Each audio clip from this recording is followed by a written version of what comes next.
ଆଜି ହେଉଛି ଶେଷ ରଜ। ଶେଷ ରଜରେ ବୋଉ କ'ଣ ବନେଇଥିଲା ଆଜି ଦେଖିବା ଚାଲ।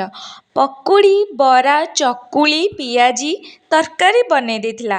ରଜ ସାରା ତ ଖାଇବା ଆଉ ବୁଲିବା ମଜାମସ୍ତି କରିବା।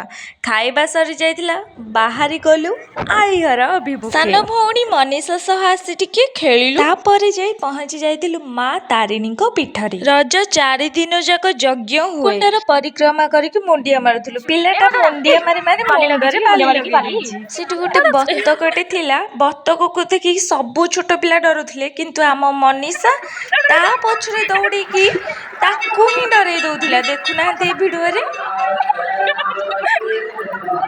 ତାପରେ ଆସିଥିଲା ପ୍ରସାଦ ସେବନର ପାଳି। ଏମିତି ହଜାର ଲୋକ ପ୍ରସାଦ ସେବନ କରୁଥିଲେ ବସିକି। ତାପରେ ଆସିକି ଆମେ ଘରେ ପହଞ୍ଚି ଯାଇଥିଲୁ। ମାଇଁ ଆଉ ମୁଁ ଗୋଟେ ସେମ୍ ଶାଢ଼ୀ ପିନ୍ଧିକି ଫଟୋ ଉଠେଇଥିଲୁ ଆଉ ଭିଡ଼ିଓ ବନେଇଥିଲୁ। ଦେଖା ହବ ନେକ୍ସଟ ଭିଡ଼ିଓରେ। ରହିଲି, ଟାଟା ବାଏ ବାଏ।